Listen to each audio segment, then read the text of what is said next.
जब ने बाली भगवान जी से पूछते हैं, हे अंतर्जामी, मैंने आपका क्या पाप किया था, क्या गलती किया था? हम दोनों भाई का तो लड़ाई चल रहा था, हार जीत आपको तो पता ही था, लेकिन आपने ऐसा क्यों किया?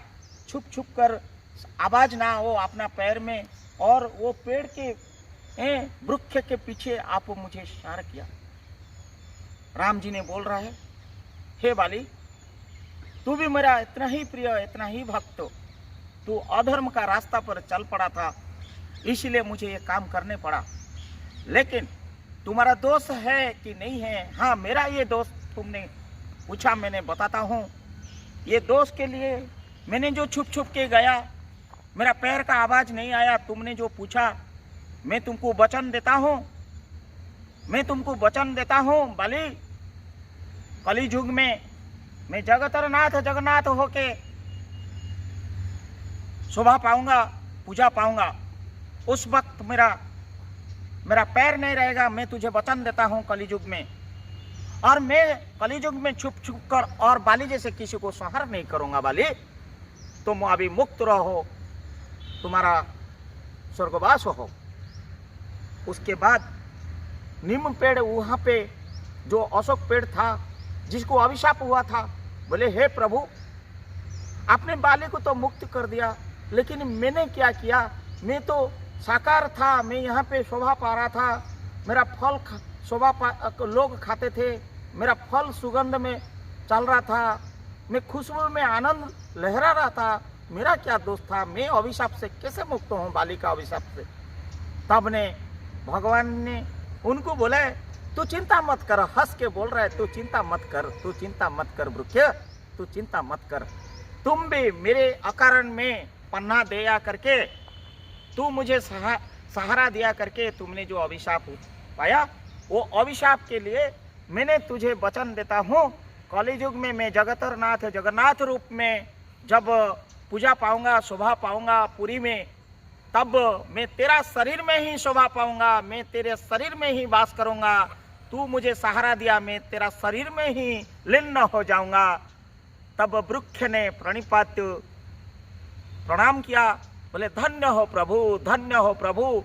और बोले कि प्रत्येक व्यक्ति समाज में जब अंतिम यात्रा पर चला पड़ेगा, और जब अंतिम संस्कार करके हर व्यक्ति आएगा, तेरा ही पत्ता, नीम पत्ता पाने से तब वो मुख्य होगा, मुक्ति मिलेगा, फिर मार्जना होगा, सम्मार्जना होगा।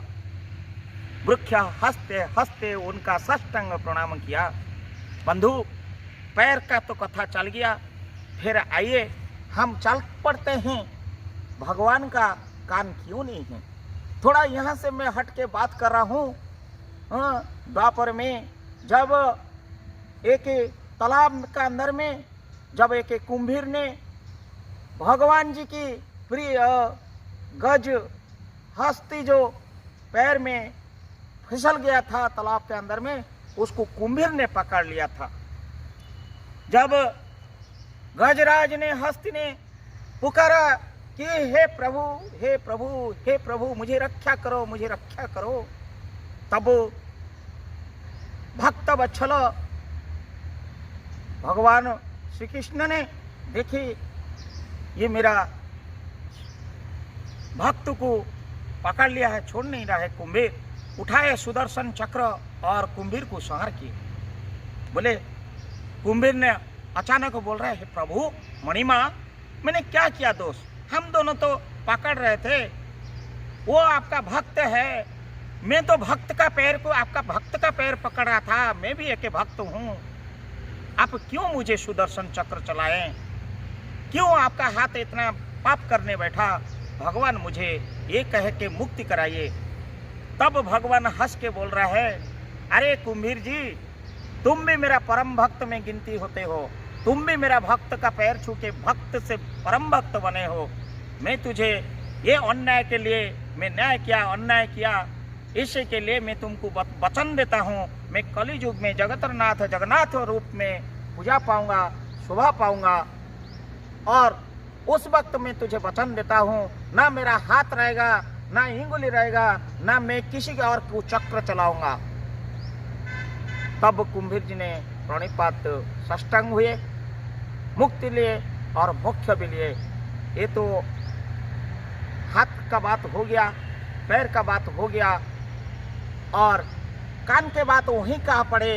गजराज ने जब चिल्लाया, उसका आवाज मेरे पास आया, कान आया, लेकिन मैं तुझे वचन देता हूं, कलियुग में जब जगतरनाथ जगन्नाथ, मैं निराकार, मैं अंतर्जामी, मैं सर्वव्यापी जब पूजा पाऊंगा, कलियुग में मेरा कान नहीं रहेगा, ना मैं किसी का आवाज सुनूंगा। तबे बंधुगण, अकुआ कथा, अजना कथा में मेरे से जितनी संज्ञान में हुआ, मैं जितना पढ़ाई करके आप लोग के सामने सामर्थ्य हूँ बता रहा हूँ, हो सकता है उसी में कहीं चोट मोट गलतियाँ होगा। आप ही लोग से, पंडित लोग से सीखा हूँ, जानकारी लिया हूँ, कान हाथ पैर के बारे में गया, लेकिन आंख का पापुली के बारे में जहाँ तक आया, महाभारत को मैं आता हूँ। महाभारत में जब अंतिम युद्ध चल रहा था भीम और दुर्योधन की, तब दोनों का लड़ाई होते होते होते होते कहीं दिन चला गया, गद्दा प्रहार चल रहा है, तब दुर्योधन की अंत नहीं हो रहा है। तब जब भीम जी ने कृष्ण जी की तरफ आंख उठा के देखे, भीम जी को इशारा कर दिया आंख का छल में, कृष्ण जी ने आंख के छल में प्रहार करने के लिए जब इंडिकेशन दिया, जब इशारा किया, तब ने दुर्योधन ने देख लिया था। और अंत समय में जब उसको मृत्यु की निकटतर हो गया, कालजम जब उनको लेने आया, मैंने बख्श जब उनके बस में लेने आया, तब दुर्योधन ने पूछा, हे प्रभु, मुझे तो पता ही था सब कुछ, आप अंतर्जामी है, आप निराकार है, सर्वव्यापी है, मुझे पता ही था ये होना ही है। मैं अधर्म के रास्ते में गया था, लेकिन मुझे जाते जाते एक प्रश्न पूछिए, क्यों हम दोनों भाई का जब महायुद्ध चल रहा था, आपने आंख का इशारा करके मुझे मारने की, मेरा जन्म जहां छुपा था, आपने क्यों इशारा करके मेरे को बताया? तब ने मुस्कुराते हुए कृष्ण जी ने बताया, हे दुर्योधन, तुम भी मेरे भक्त हो, तुम भी मेरा तुम अधर्म रास्ता में चलते चलते भटक भी गए थे, लेकिन अधर्म की विनाश होना चाहिए, इसीलिए मैंने इशारा करके धर्म को जय रक्षा करने के लिए ही मैं जन्म लिया हूँ, और धर्म को रक्षा करना, सत्य को रक्षा करना मेरा परम कर्तव्य है। हाँ, लेकिन मैंने जो इशारा दिया उसी के लिए मैं तुझे वचन देता हूँ, कलियुग में मैं जगतरनाथ जगन्नाथ होके जब पुरी में शोभा पाऊंगा, उस वक्त जगतरनाथ जगन्नाथ होने के नाते मेरा आंख का पता नहीं रहेगा, तो मैं किसी को और इशारा देने का कलियुग में नहीं रहूँगा। हे बंधुगण, आज आप लोग को ये कहानी कैसे लगा? ये मैं उड़िया पुत्र होने के नाते ये मेरा गर्व गौरव है। मेरी जगतरनाथ जगन्नाथ जिसी की सर्वव्यापी है, कोण कोण में जे विराजित हुए, जिसी के नाम पे हम लोग का मोक्ष ही मोक्ष मिलता है, उनका दरबार में केवल ही आशा ही लेके जाके निराशा कोई नहीं होता है। मैं उन्हीं के नाम लेके बोलता हूँ। ये जितनी मेरा ज्ञान था कि उनको अनुसरण करो, जगतरनाथ जगन्नाथ, और कोई नाथ नहीं है, उनका दांड बड़ा, उनका आंख बड़ा, उनका दरिया बड़ा, उनका दिल बड़ा, सब कुछ उन्हीं का ही बड़ा, हम ही सिर्फ उनकी नाथ है, वो हमारा जगतरनाथ जगन्नाथ सर्वव्यापी है।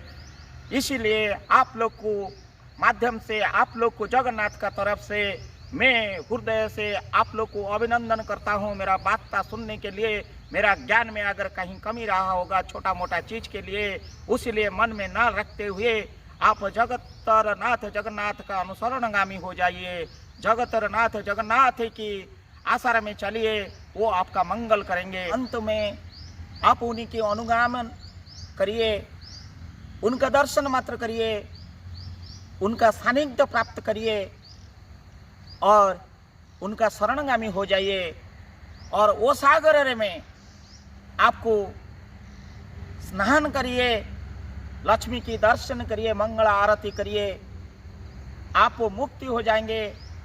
आप लोग को पुनर्मोक्ष मिलेगा, आनंद मिलेगा। इसी के साथ साथ जगन्नाथ आपके प्रति सानिध्य प्रदान करेंगे, आप उनका कृतज्ञता हासिल करेंगे और सबका मंगलमय होगा। इसी के साथ जगतरनाथ जगन्नाथ की जय हो, आप लोग की भी जय हो। जय जगन्नाथ, जय जगन्नाथ, जय जगन्नाथ।